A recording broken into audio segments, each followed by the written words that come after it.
أعوذ بالله من الشيطان اللعين الرجيم. بسم الله الرحمن الرحيم. الحمد لله رب العالمين. الحمد لله الذي هدانا لهذا وما كنا لنهتدي لولا أن هدانا الله. لقد جاءت رسل ربنا بالحق والصلاة والسلام على نبي الأمي المكي المدني العربي الهاشمي الأبطحي التهامي العبد المؤيد والرسول المسدد المصطفى الأمجد والمحمود الأحمد حبيبنا وحبيب إله العالمين أبي القاسم محمد.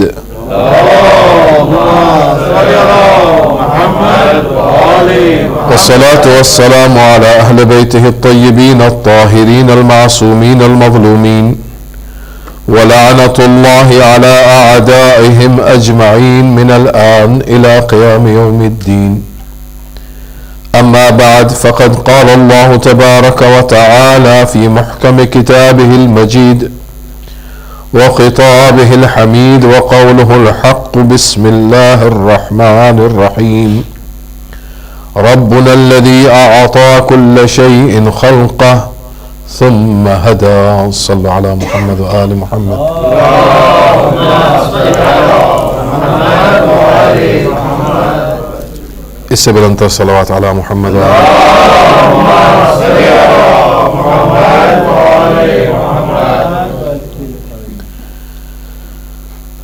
سب سے پہلے میں انتظامیہ کا شکریہ ادا کرنا چاہتا ہوں کہ اس مرکز میں اور اس منبر پہ مجھے دعوت دی آپ سے خطاب کرنے کی، جہاں پہ بہت بڑے علماء خطاب کرتے رہتے ہیں. آپ کو معلوم ہوگا کہ ایک وہ جناب سیدہ سلام اللہ علیہا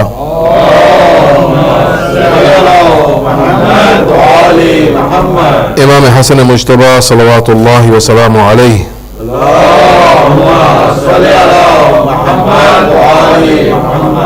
کا بچپنا ہے، اور امام علیہ السلام مسجد النبوی سے گھر آتے ہیں اور اکثر بی بی پوچھتی رہتی تھی کہ آج نانا نے کیا بیان کیا. تو امام اسی انداز میں بی بی کو فرماتے تھے کہ آج نانا نے یہ بیان کیا، یہ بیان کیا، یہ بیان کیا. ایک دن ایسا آیا کہ جب بی بی نے امام حسن مجتبی سے پوچھا تو امام نے کہا آج ایسا محسوس ہوتا ہے کہ پردے کے پیچھے کوئی میرا بزرگ مجھے سن رہا ہے. تو زبان میں لقنت آ رہی تھی. مجھے بھی کچھ ایسا ہی محسوس ہو رہا ہے، مگر ایک طرح کا اطمینان بھی ہے کہ کوئی ہے ہمیں کہنے والا اگر ہم کوئی غلطی کر رہے ہوں. ہم ناچیز کیا بیان کریں گے، مگر خدا کا شکر ہے کہ ایسے اساتذہ ہیں جو ہمیں ٹوک سکتے ہیں، ہمیں روک سکتے ہیں، ہماری غلطیاں سدھار سکتے ہیں، تو ہماری عاقبت خیر ہو جائے. کوشش کروں گا مختصر سی مجلس امام کا 10واں ہم سب مل کے ہمارے زمانے کے امام کی بارگاہ میں پرسہ پیش کرتے ہوئے بآواز بلند صلوات علی محمد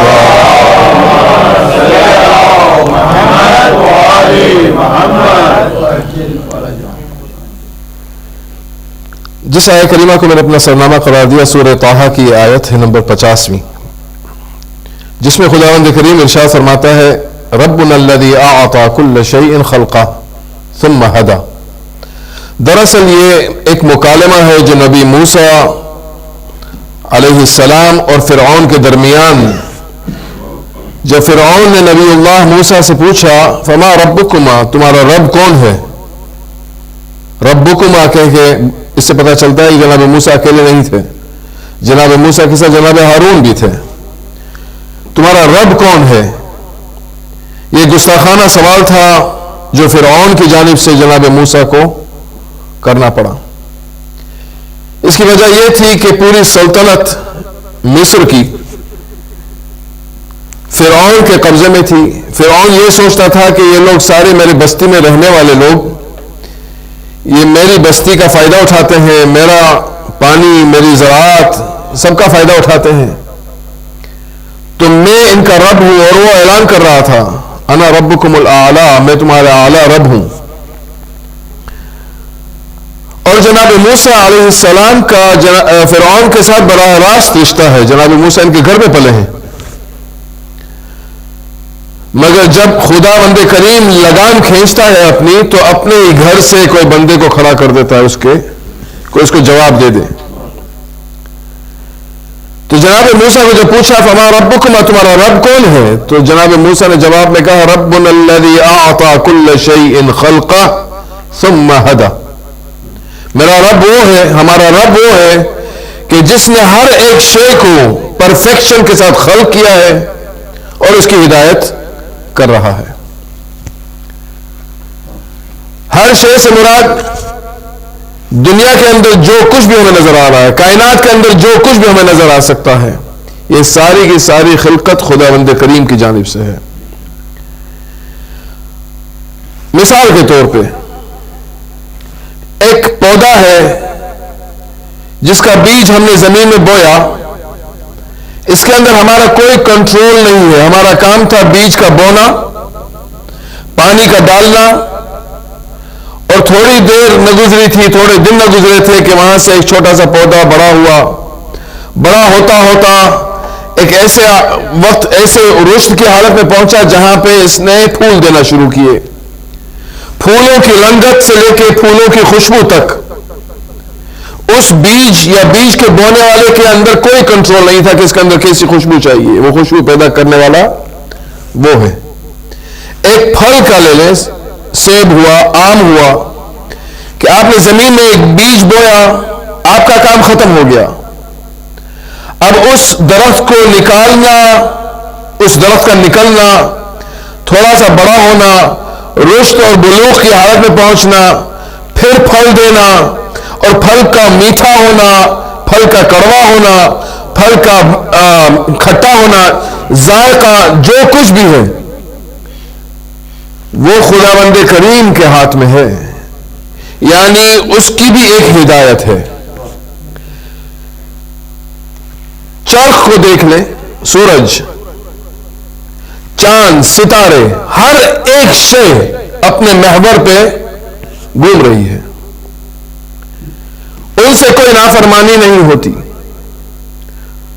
اور نہ ان کو کوئی شعور ہے۔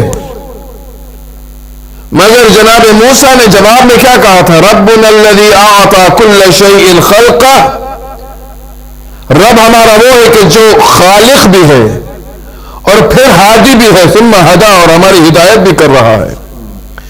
ہدایت کے دو مقام، ایک ہدایت تکوینی ہے، ایک ہدایت تشریعی ہے۔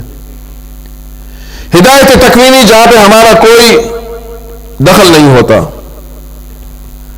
انسان کی خلقت، ہم دنیاوی خلقت کے بارے میں بات کرتے ہیں۔ نطفے سے انسان خلق ہوا، ایک جنین کی حالت میں رحم مادر میں پہنچا، رحم مادر میں 9 مہینے کے بعد دنیا کے عالم میں اس نے قدم رکھا، بالکل محتاج حالت میں تھا۔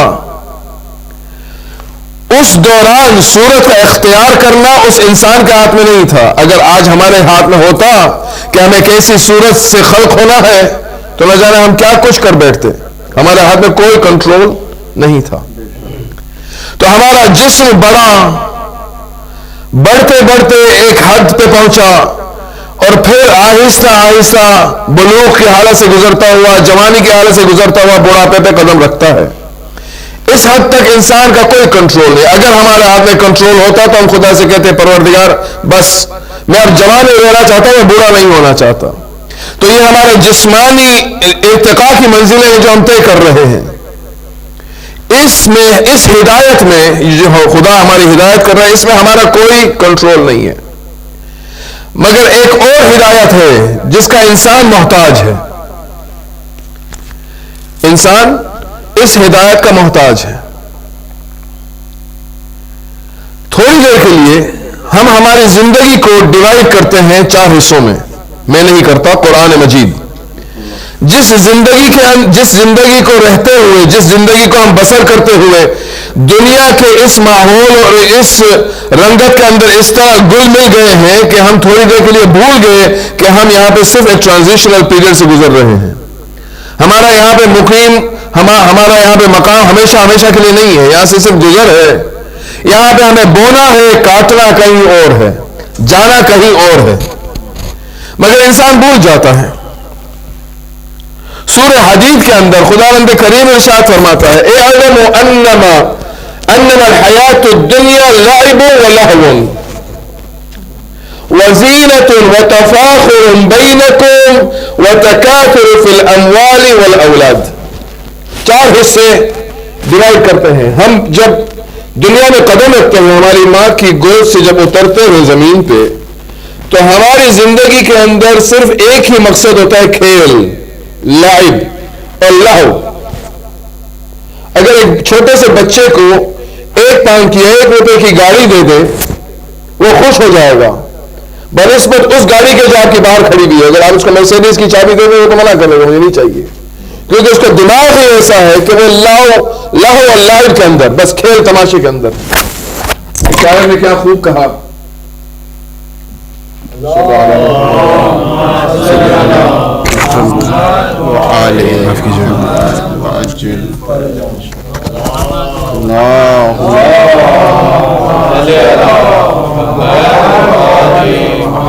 شاعر نے کیا خوب کہا ہے، بازیچے اطفال ہے دنیا میرے آگے. یہ بچوں کا ایک کھیل تماشا ہے. بازیچے اطفال ہے دنیا میرے آگے، ہوتا ہے صبح شام تماشا میرے آگے. کچھ بھی نہیں ہے دنیا کے اندر، صرف ایک تماشا ہے.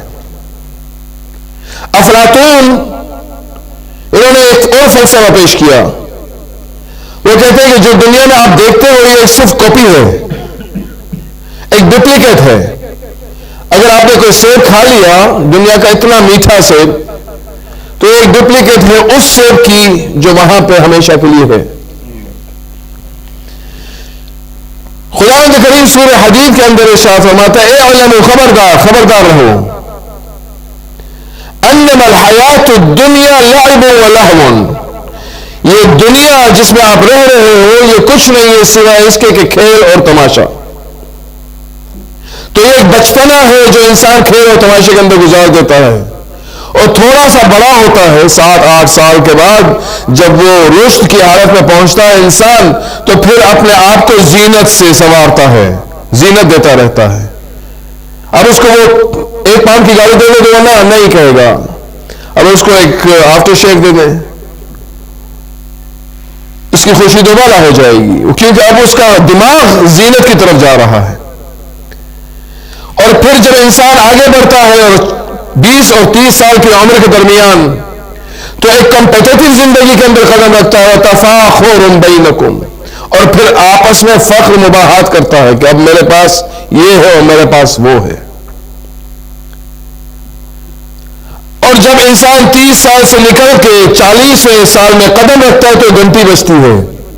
اب انسان کو احساس ہوتا ہے کہ میں اتنا سال گزر چکا ہوں، ایوریج 60 برس ہے، 70 برس ہے، اب میرے پاس صرف اتنے دن باقی ہیں. مگر پھر بھی یہ دنیا کا تماشا اس کے دماغ سے نکلا نہیں ہے، یہ دنیا کا دھوکہ اس دماغ سے نکلا نہیں ہے. تو پھر وہ کیا کرتا ہے، تکاثر فی الاموال والاولاد، تو پھر وہ مال اور اولاد میں تکاثر اختیار کرتا ہے. جتنا زیادہ ہو سکے میرا مال بنے، جتنا زیادہ ہو سکے میری اولاد ہو. مگر وہ بھول جاتا ہے تھوڑی دیر کے لیے اولاد بھی کسی کی نہیں رہی، مال بھی کسی کا نہیں رہا. اور یہ دنیا، جس دنیا کے لیے ہم اتنی جد و جہد کرتے ہیں، امام چہارم امام زین العابدین صلوات اللہ وسلام علیہ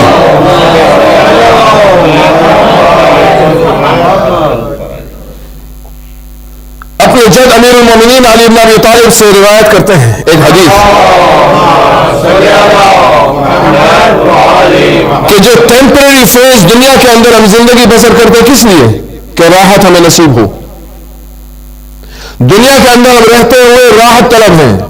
کوئی نہیں چاہتا مشقت, کوئی نہیں چاہتا پریشانیاں, کوئی نہیں چاہتا بیماریاں, کوئی نہیں چاہتا بلائیں, کوئی نہیں چاہتا. کوئی اگر ایک شخص مل جائے جو کہے تو میں کہوں ہاں ٹھیک ہے بھائی, مگر کوئی نہیں. ہر کوئی راحت ڈھونڈ رہا ہے دنیا کے اندر.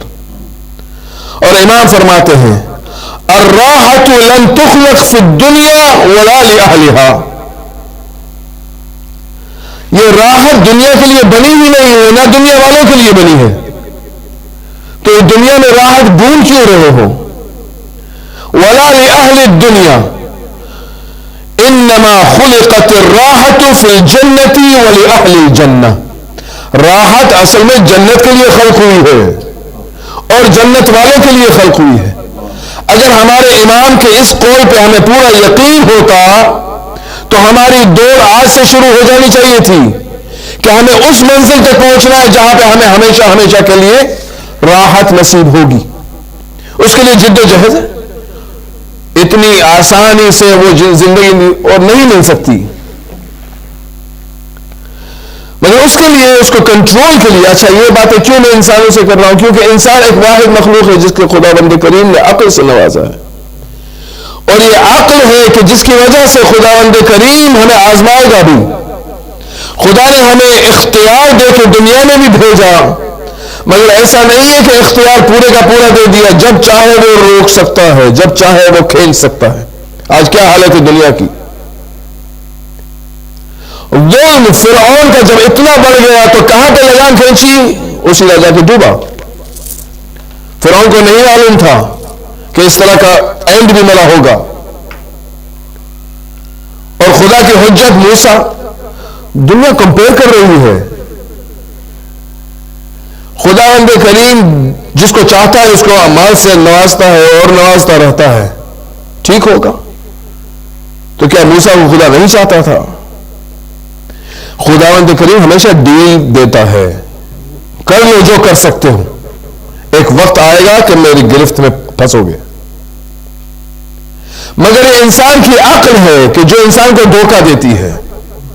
یہ انسانی عقل ہے کہ جس کے اوپر شہوات غالب آ جاتی ہیں, وہ قوات غالب آ جاتی ہیں, قوت غضبیہ, قوت شہویہ, قوت وہمیہ. انسان کی عقل کے اوپر اس طرح غالب آ جاتی ہے کہ وہ عقل ان کے ہاتھوں پہ بیعت کرنا شروع کر دیتی ہے.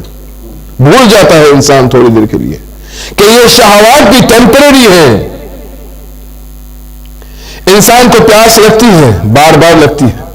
خداوند کریم نے پانی میں اثر ڈالا ہے پیاس بجھانے کا, آگ میں اثر ڈالا ہے جلانے کا, مگر یہ انسان بھول جاتا ہے کہ یہ ایک چیز ایسی ہے کہ جلا کے رہے گی. مگر اگر خدا چاہتا ہے تو وہ آگ جلانے سے بچا دیتی ہے. جناب ابراہیم کا قصہ, پانی پیتے رہو جتنا بھی مگر پیاس نہیں بجھے گی. وہ خدا کی طرف سے جو خلقت ہے, خدا کنٹرول اللہ کے ہاتھ میں ہے, ہمارے ہاتھ میں کچھ بھی نہیں ہے.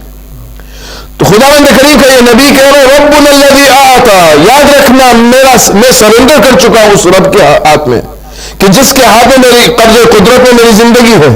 میرا پالنا, میرا کھانا, میرا پینا, سب کچھ پروردگار کے ہاتھ میں. امیر المومنین علی بن ابی طالب صلوات اللہ وسلام علیہ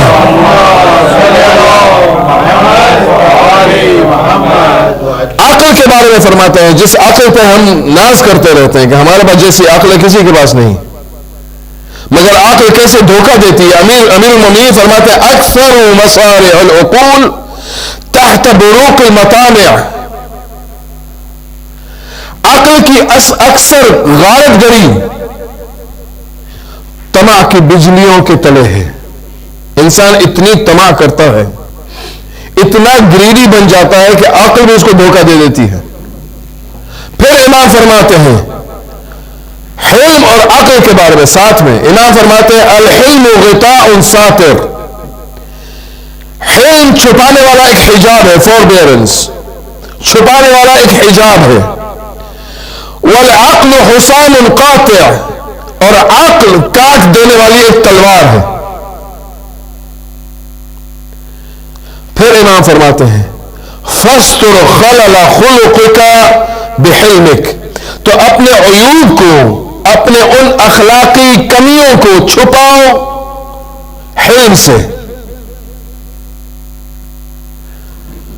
وقاتل ہواک بعقلک، اور اپنی خواہشات کے گلے کو کاٹ دو عقل کی تلوار سے. عقل کا استعمال. مگر انسان ڈوبا ہوا ہے، بھول جاتا ہے کہ تھوڑی دیر کے لیے بھلا دیتا ہے. کتنی بار ہم گناہ کرتے ہیں، وہ تھوڑی دیر کا گناہ کرنا بھی انسان کو تھوڑی دیر بلا دیتا ہے کہ کوئی ہے میرا خالق، میرا رب جو مجھے دیکھ رہا ہے. اور پھر خواہشات کی طرف اس طرح نکل جاتے ہیں کہ خداوند کریم خود سوال کر رہا ہے، کیا تم لوگوں نے ان کو نہیں دیکھا جنہوں نے اپنی ہوا اور ہوس کو اپنا خدا بنا دیا ہے؟ افرأیت من اتخذ الہہ ہوا، کیا تم نے نہیں دیکھا ایسوں کو کہ جنہوں نے خدا کو ہٹا کے، خدا کو چھوڑ کے اپنی خواہشات کی پرستش کرنا شروع کر دی. وَأَضَلَّهُ اللَّهُ عَلَىٰ عِلْمٍ وَخَتَمَ عَلَىٰ سَمْعِهِمْ. اب جب خدا اس حالت میں بندے کو دیکھتا ہے تو پھر وہ اس کے کانوں میں پردہ ڈال دیتا ہے، اس کے قلوب کو بند کر دیتا ہے. وَخَتَمَ عَلَىٰ سَمْعِهِ وَقَلْبِهِ وَجَعَلَ عَلَىٰ بَصَرِهِ غِشَاوَةً فَمَن يَهْدِيهِ مِن بَعْدِ اللَّهِ. پھر کون ہے؟ خداوند کریم پھر سوال کر رہا ہے کہ جب تمہارے کان بند ہو گئے، جب تمہارے دلوں پہ تالا آ گیا، جب تمہاری زبانیں بند ہو گئی، سب کچھ بند ہو گیا ہے، کچھ سنائی نہیں دے رہا حق کیا ہے باطل کیا ہے، دکھائی نہیں دے رہا حق کیا ہے باطل کیا ہے. جب ایسی حالت میں پہنچ جاؤ، خدا کہنا پھر کون ہے میرے سوا تمہاری ہدایت کرنے والا؟ تو خدا کا انکار. افلا تذکرون، کیا تم ذکر نہیں کرتے؟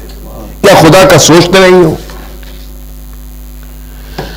سورہ زمر کے اندر آیت نمبر 38، اس میں خداوند کریم عجیب انداز میں بات کر رہا ہے. وَلَئِن سَأَلْتَهُم مَّنْ خَلَقَ السَّمَاوَاتِ وَالْأَرْضَ لَيَقُولُنَّ اللَّهُ. جب ان سے تم پوچھو کہ یہ سماوات اور یہ زمین کا خالق کون ہے، کس نے اس کو خلق کیا، تو یہ لوگ صاف انداز میں کہیں گے اللہ نے خلق کیا. قُلْ أَفَرَأَيْتُم مَّا تَدْعُونَ مِن دُونِ اللَّهِ إِنْ أَرَادَنِيَ اللَّهُ بِضُرٍّ هَلْ هُنَّ كَاشِفَاتُ ضُرِّهِ. پھر ان سے سوال کرو کہ اللہ کو چھوڑ کے کسی اور کی عبادت کرتے ہو، اگر کوئی تم پہ کوئی مصیبت خدا اگر ڈالنا چاہتا ہے کوئی جو تمہیں بچائے، کیا وہ بت پرستی ہو یا ہوا پرستی، ہوا سے مراد ہے خواہش پرستی، نفس پرستی، ہے کوئی جو تمہیں بچائے خدا کے سوا؟ اور اگر اللہ سبحانہ و تعالیٰ فرماتا ہے او ارادنی برحمت هل هن ممسکات رحمتی، اگر خداوند کریم اپنا فضل اپنی رحمت تم پہ نازل کرنا چاہے، ہے کوئی جو تم سے وہ رحمت کو چھین لے؟ تو پورے کا پورا کنٹرول ہمارا خدا کے ہاتھ میں دینا ہے کہ پروردگار کوئی میرا نہیں بگاڑ سکتا اگر تو نے مجھے بچا لیا، کوئی مجھے نقصان نہیں پہنچا سکتا اگر تو نے مجھے بچا لیا، اور کوئی تیری رحمت سے مجھے روک نہیں سکتا اگر تو رحمت نازل کرنا چاہے. تو یہ کنٹرول ہمارا خدا کے ہاتھ میں. مگر کہاں ہے آج یہ آیت جو فرعون کے سامنے جناب موسیٰ نے بیان کی، رب الذی اعطی کل، ہماری زندگی میں کہاں فٹ ہو رہی ہے؟ آج دنیا کے اندر بھی فرعونانہ انداز نظر آ رہے ہیں جو دنیا میں دیکھ رہے ہیں ہم لوگ. وہ چاہے ایک انفرادی طور پہ ہو جو اپنے نفس پہ ظلم کرتا ہوا نظر آئے گا، چاہے وہ ایک چھوٹی سی فیملی کے اندر ایک سرپرست ہو، چاہے وہ ایک ملکی سطح پہ ہو، ایک عالمی سطح پہ ہو. ہیں لوگ جو اپنے آپ کو فرعون سمجھتے ہیں جو آج اپنے آپ کو نمرود سمجھتے ہیں. نمرود نے خوب چاہا جناب ابراہیم کو آگ میں جلانے کے لیے، مگر کیا ہوا؟ گلے گلزار ہو گئی آگ. اور نمرود کا خاتمہ کیسے ہوا؟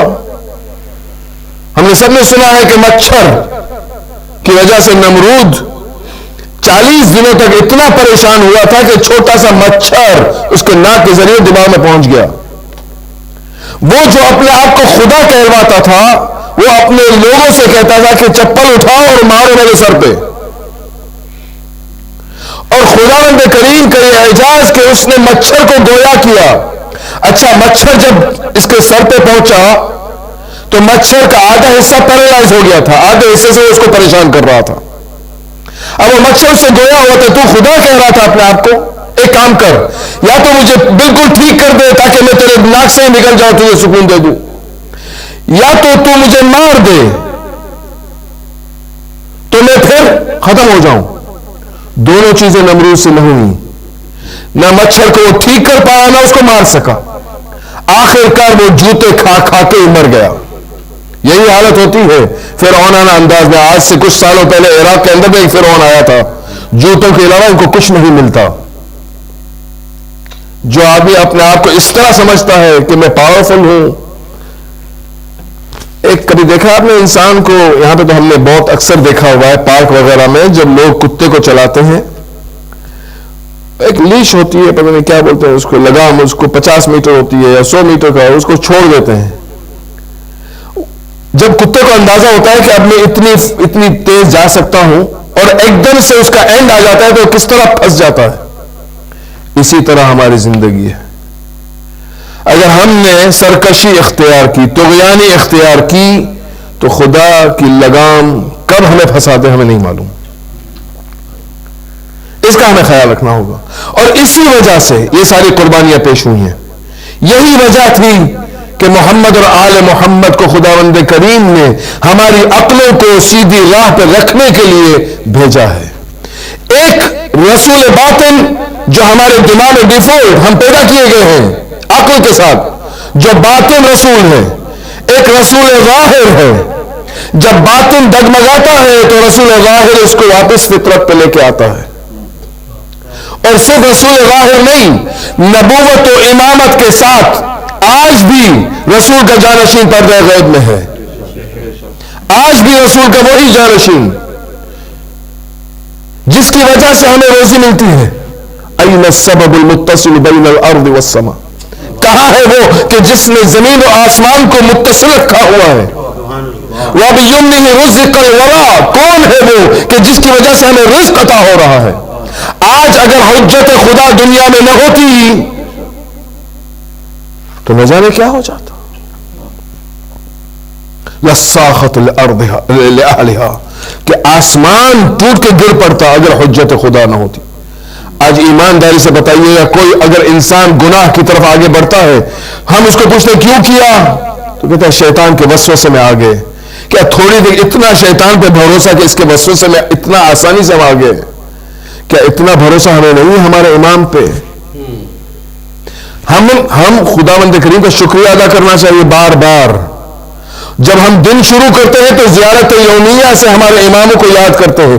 ہر ایک دن ہمارے امام کے لیے منسوب ہے, رسول سے لے کے سنیچر, اتوار جناب سید امیر المؤمنین امام حسن امام حسین, اس طرح ہمارا علم طاہرین, اور پھر جمعے کا دن آتا ہے جہاں پہ ہم ہمارے زمانے کے امام کو سلام پیش کرتے ہیں. اور پھر آخر میں کیا کہتے ہیں, فَعَضِفُونِ وَأَجِيرَانِ, ہمیں اپنے جیران اپنے پڑوس میں جگہ دے دیں, ہماری ضیافت کریں, ہماری مہمان نوازی کریں.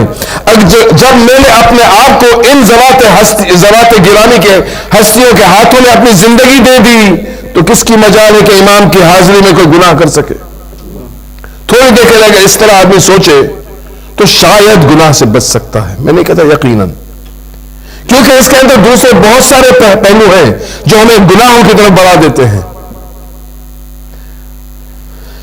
صلو علی محمد و آل محمد.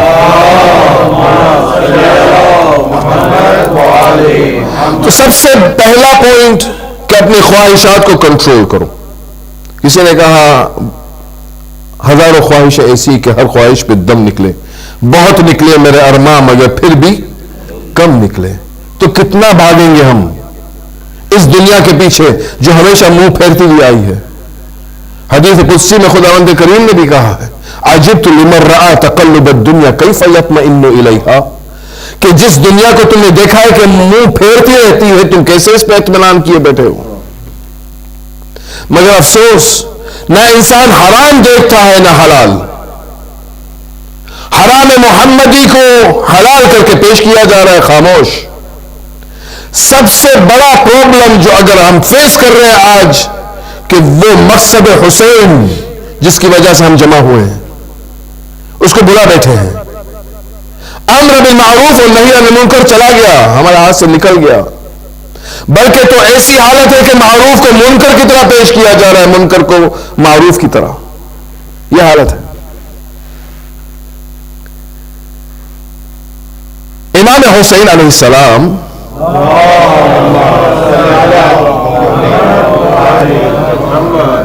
جب لشکر کے سامنے کھڑے ہوئے تھے یزیدیوں کے سامنے, تو امام نے کہا, امام ہدایت کا چراغ تھا, ان الحسین مصباح الہدا و سفینۃ النجاہ, مشعل راہ ہے حسین. آج کیا وجہ ہے ہم خود جو پہلی محرم سے لے کے 8 ربیع الاول تک امام کی مصیبتوں پہ گریا کرتے ہیں, مگر ہم اگر دیکھیں تو اپنی زندگی کو اگر کھولیں اس کو اندر سے, تو ہم کتنے گندے اس میں تیر رہے ہیں, ہمیں اندازہ نہیں ہے. کیا وجہ ہے کہ ایک مومن اپنے آپ کو بچا نہیں پا رہا؟ کیا وجہ ہے کہ ایک شیعہ حیدر کرار اپنے آپ کو نہیں بچا پا رہا؟ شیعہ, میں نے اسی محرم کے عشرے میں کہیں اور پڑھا تھا شیعہ کے بارے میں.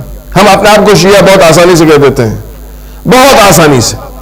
معراج پہ جب رسول خدا محمد مصطفیٰ صلی اللہ علیہ وآلہ وسلم جب جاتے ہیں تو ان کو ممبر پہ بٹھایا جاتا ہے, ممبر کے بالکل اوپر کے حصے پہ جناب رسول خدا بیٹھے ہوئے, اور دوسرے اس پہ جناب ابراہیم شیخ الانبیاء. اس سے پتہ چلتا ہے کہ جناب ابراہیم کا درجہ نبوت میں رسول خدا کے بعد کا ہے. شیعہ پہ بات ہو رہی ہے, بیٹھے بیٹھے ہمیں یہ لقب مل گیا ہے. جناب ابراہیم نے دیکھا کہ 1,23,998 نبی, 2 تو خود بیٹھے ہوئے, رسول خدا خود اور نبی اللہ ابراہیم خود بیٹھے ہوئے سامنے کھڑے ہوئے ہیں, اور اس ہجوم کے اندر چمکتی ہوئی ایک نور کی سواری میں ایک شخص آ رہا ہے.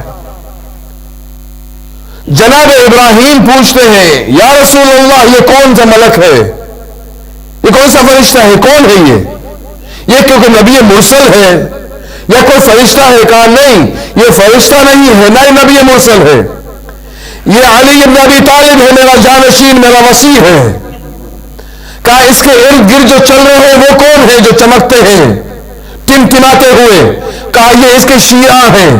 تب جناب ابراہیم نے خداوند کریم کے پاس دعا کی کہ پروردگار مجھے علی کے شیعوں میں شمار کر دے.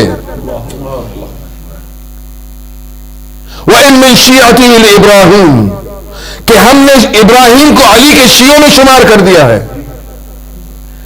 وہ درجہ جس کو نبی اللہ ابراہیم مانگ رہے ہوں, ہمیں بیٹھے بٹھائے مل گیا.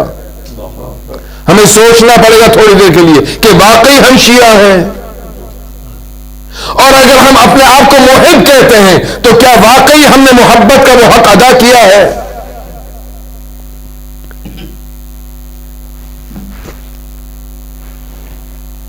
ہمیں نہیں معلوم.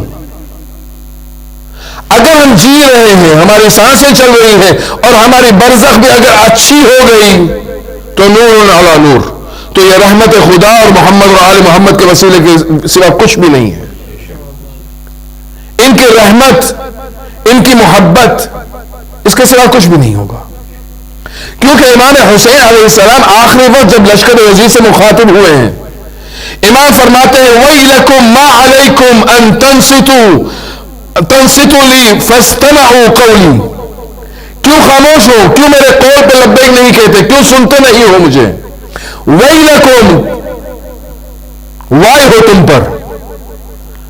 وَإِنَّمَا أَدْعُوكُمْ إِلَى سَبِيلِ الرَّشَادِ, میں تمہیں راہ رشاد کی طرف لے کے جا رہا ہوں, میں تمہیں انوائٹ کر رہا ہوں, میں تمہاری ہدایت چاہتا ہوں, آ جاؤ اس راستے کی جانب جو اہل رشاد کا راستہ ہے. فَمَنْ أَطَاعَنِي كَانَ مِنَ الْمُرْشَدِينَ, جس نے میری اطاعت کی وہ رشاد کی طرف جلے گا. جو رشاد ایک بہت بڑا مرتبہ ہے. وَمَنْ عَصَانِي كَانَ مِنَ الْمُهْلَكِينَ, اور جس نے میری مخالفت کی وہ ہلاک ہو جائے گا. امام آخری وقت جناب علی اصغر کو بھی دفن کر چکے ہیں مولا, مگر پھر بھی ہدایت دے رہے ہیں کہ آ جاؤ, اب بھی وقت ہے, اہل رشاد کے اندر آ جاؤ، مگر کوئی جواب نہیں آیا۔ امام کہتے ہیں وَكُلُّكُمْ عَاصٍ لِأَمْرِي غَيْرُ مُسْتَمِعًا قَوْلِي، کیونکہ تم لوگ گناہوں کے اندر اس طرح ملوث ہو گئے ہو کہ کوئی میرے قول کو سننے کے لیے تیار نہیں ہے۔ پھر امام وجہ فرماتے ہیں فَقَدْ مُلِئَتْ بُطُونَكُمْ مِنَ الْحَرَامِ، کیونکہ تمہارے پیٹ حرام سے بھرے ہوئے ہیں۔ وَطُبِعُ عَلَى قُلُوبِكُمْ وَيْلَكُمْ وَيْلَكُمْ، اور تمہارے دل بند ہو چکے ہیں، وائے ہو تم پر، وائے ہو تم پر کہ تم مجھے آواز میں دے رہا ہوں تم مجھے جواب نہیں دے رہے۔ یہ ریزن ہے نہیں کہ دنیا کی چاہت کے اندر جا کے انسان بھول جاتا ہے تھوڑی دیر کے لیے کہ کیا میرے لیے حلال ہے کیا حرام، اور پھر یہ انسان اپنی نسلوں کو پھیلا دیتا ہے، یہ نسلوں میں جاتا ہے۔ انسان کبھی دیکھا آپ نے، ہم کہتے ہیں یہ ہیریڈیٹری ہے، کیا کس بات کی ہیریڈیٹری؟ بھائی میرے دادا کو ڈائبٹیز تھی، میرے باپ کو نہیں تھی، مجھے ہو گئی، یہ جینیٹک ہے۔ اس کو بلڈ پریشر تھا پتہ نہیں کہاں سے، وہ ہیریڈیٹری۔ اسی طرح انسان ولایت اور نبوت کی محبت بھی اپنے بچوں کے اندر ڈال سکتا ہے اگر انسان چاہتا ہے، مگر اس کے لیے اپنے آپ کو باطنی طور پہ پیور کرنا ہوگا، ورنہ ویسٹ آف ٹائم۔ سوری، معاف کیجیے، شاید انداز میرا ایسا ہے کہ گستاخانہ انداز نظر آئے یا تو تلخ مزاجی، مگر یہ دل کی باتیں ہیں، آپ تو مجھ سے واقف ہیں۔ جب انسان کے سامنے کوئی مصیبت آ بھی جائے تو یہ سوچ لے تھوڑی دیر کے لیے کہ اس کے اندر بھی ایک خدا کا روپ نظر آ رہا ہے مجھے۔ جناب زینب سلام اللہ علیہا کو کیا کہا تھا جب ابن زیاد کے دربار میں بی بی گئی ہے؟ کیونکہ معمولی بات نہیں تھی، ایک عالم دین کو بیماری کی حالت میں انہوں نے کہا کہ کوئی آئے میرے سامنے مسائل پڑھ دے۔ ایک اور عالم دین آئے، انہوں نے مسائل شروع کیے، اور مسائل شروع کرتے وقت انہوں نے صرف اتنا کہا کہ جناب زینب سلام اللہ علیہا ابن زیاد کے دربار میں گئیں، صرف اتنا کہا۔ وہ زار و قطار رونے لگے، کہا آغا میں نے تو ابھی مسائل شروع کیے ہیں۔ کہا بس کرو، یہ مجھ سے ہضم نہیں ہو رہا کہ رسول کی نواسی کہا اور یہ شرابی کہا، یہ مجھ سے ہضم نہیں ہو رہا، میں ڈائجسٹ نہیں کر پا رہا، اتنی بڑی بات۔ جب ابن زیاد نے جناب زینب سے پوچھا ہے کہ کیسے پایا تم نے، تو جناب زینب نے ایک جواب دیا تھا، ما رأیت الا جمیلا، جو کچھ بھی ہوا سوائے خدا کی خوبصورتی مجھے کچھ نظر نہیں آیا۔ کیونکہ ایمان اللہ سبحانہ و تعالی۔ عزیزان محترم، آج امام کا 10واں ہے، وہ ایام ہے کہ جب امام کا یہ لوٹا ہوا قافلہ کوفہ کی منزلیں طے کر رہا ہے، اور کوفہ کی منزلوں تک پہنچنا اور دربار کے باہر کھڑا کرنا اور اس ملعون کا یہ کہنا کہ ابھی دربار کو سجایا جائے، اور میں یہ چاہتا ہوں کہ علی کی بیٹیوں کے اوپر ہر ایک کی نظر پڑ جائے۔ کیا حالت ہوئی ہوگی سید سجاد کی، کیا حالت ہوئی ہوگی جناب زینب کبریٰ اولیاء مقام کی، کیا حالت ہوئی ہوگی۔ جناب سید سجاد سے کسی نے کہا مدینہ میں کہ ابن رسول اللہ، میں اس وقت شام کے دربار میں تھا، کوفہ کے دربار میں تھا، جب ابن زیاد کے سامنے جناب مسلم کو لے کے آیا گیا تھا، میں دیکھا میں نے آپ کے چچا سینہ تان کے چل رہے تھے، مگر آپ جب آئے تب بھی میں تھا، میں نے دیکھا کہ آپ کا سر جھکا ہوا تھا، آپ کی گردن جھکی ہوئی تھی۔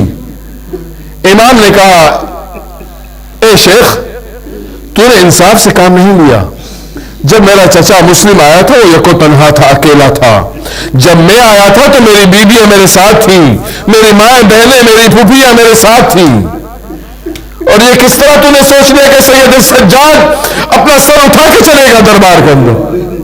کتنی بڑی مصیبت تھی سید سجاد کے لیے۔ مگر یہ قافلہ جب کوفہ کے بازاروں سے گزر رہا تھا، یہ بازار آج کے بازار کی طرح نہیں تھے، چھوٹی چھوٹی گلیاں تھیں، اور قافلہ گزر رہا تھا، کسی کے ہاتھ میں پتھر، کسی کے ہاتھ میں آگ کے شعلے، کسی کے ہاتھ میں نہ جانے کیا، جو آتا تھا وہ پھینکتا رہتا تھا، یہاں تک کہ ایک نے دیکھا کہ ایک خاتون کھڑی ہوئی اپنے بچوں کے سامنے، بچوں کے ساتھ کہ بچے بہلے ہوئے ہیں اور ان کے ہاتھ میں چھوٹا تھوڑا سا کھانا دے دیا گیا تھا، اور کسی بچی نے اپنی پھوپھی کی گود سے کہا کہ پھوپھی اماں میں پیاسی ہوں، میں بھوکی ہوں، اس بچے کی پلیٹ سے ماں نے کھانا اٹھایا اور زینب کی سواری کی طرف پھینکا، جناب زینب سلام اللہ علیہا نے یہ کھانا لیا اور پھر سے پھینک دیا، کہا تمہیں نہیں معلوم ہم اہل بیت پہ صدقہ حرام ہے، ہم اہل بیت پہ خیرات حرام ہے۔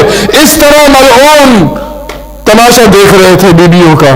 جناب زینب ایک گھر سے گزر رہی ہیں، ایک بیوی ہے جو جناب امیر المومنین کے گھر میں کنیزی کر چکی ہے، وہ کنیزی کا دور دیکھ چکی ہے، جناب زینب کے ساتھ پلی ہے، بڑی ہوئی ہے۔ ایک وقت ایسا آیا کہ وہ کوفہ میں شادی کر کے گھر بسانے لگی، بی بی کے پاس اس کی کنیز آتی ہے، کہتی ہے بی بی آج تو میں عجیب سا منظر دیکھ رہی ہوں۔ کہا کیا؟ کہا ایک قافلہ آ رہا ہے، آگے کے سر بریدہ چل رہے ہیں، کسی غریب کا سر ہے، کسی بچے کا سر نظر آ رہا ہے، کسی جوان کا سر نظر آ رہا ہے، اور پیچھے پیچھے بیویاں ہیں جو بے کجاوا اونٹوں پہ ہیں۔ اس بیوی نے کہا مجھے میری شہزادی نے کہا ہے کہ کبھی ایسا کوئی قافلہ آئے تو دیکھنے کے لیے مت جانا، کسی اسیروں کے قافلے کو دیکھنا مناسب نہیں ہے، میں نہیں چلتی۔ کہا نہیں بیوی آپ کو چلنا ہوگا، آپ کو دیکھنا ہوگا کہ یہ کیسا عجیب سا قافلہ ہے۔ وہ بیوی آتی ہے، دیکھتی ہے کہ اونٹ پہ جناب زینب سلام اللہ علیہا بیٹھی ہوئی ہے اور ان کی گود میں سکینہ بیٹھی ہوئی ہے، اور سکینہ بار بار کہہ رہی ہے مجھے پیاس ہے پھوپھی اماں، میں پیاسی ہوں پھوپھی اماں۔ وہ خاتون جاتی ہے پانی لے کے جناب سکینہ کے پاس، جناب سکینہ سے کہتی ہے پانی پی لو، مگر پانی پینے سے پہلے میری کچھ خواہشات ہیں، میری کچھ دعائیں ہیں، وہ تم کروا دو۔ چھوٹے چھوٹے ہاتھ سکینہ نے اٹھائے، زینب نے کہا بی بی پانی بعد میں پینا، مگر اس خاتون کی پہلے دعائیں سن لو۔ اس خاتون نے عجیب سی دعائیں کروائی سکینہ سے۔ سکینہ سے پہلی دعا یہ کروائی کہ میرا شوہر سفر پہ گیا ہوا ہے، دعا کرو کہ میرا شوہر صحیح سلامت واپس آ جائے۔ جناب سکینہ نے نرمے ہاتھ اٹھائے اور کہا کہ خدایا اس کے شوہر کو صحیح سلامت واپس پلٹا دے، اور بیوی سے پھر دوسرا سوال کرتی ہے بی بی اتنی دعا کر دے کہ جس طرح آپ یتیم ہوئی ہیں اس طرح میرے بچے کبھی یتیم نہ ہو۔ بی بی نے مجھے نہیں معلوم سکینہ نے کس طرح خدا سے یہ دعا کی ہوگی، مگر یہ کریم ابن کریم کی بچی ہے، امام کی یہ بچی نے ہاتھ اٹھائے، کہا پروردگار جس طرح میں یتیم ہوئی ہوں، جس طرح میں یتیم ہوئی ہوں اس بیوی کے بچے یتیم نہ ہو۔ کہا بی بی بتاؤ یہ تمہاری تیسری دعا کیا ہے؟ کہا ایک دعا اور کر دو کہ مرنے سے پہلے مجھے مدینہ کی زیارت نصیب ہو جائے۔ مدینہ کا نام سنا، جناب زینب سلام اللہ علیہا نے ذرا سے اپنا آپ کو سنبھالا، کہا مدینہ جا کے کیا کرو گی؟ کہا مدینہ جا کے میں میری شہزادی کی زیارت کروں گی۔ کہا تمہاری شہزادی کون ہے؟ کہا تم نے کیوں معلوم کیا؟ تم نے کیوں مجھے پوچھا؟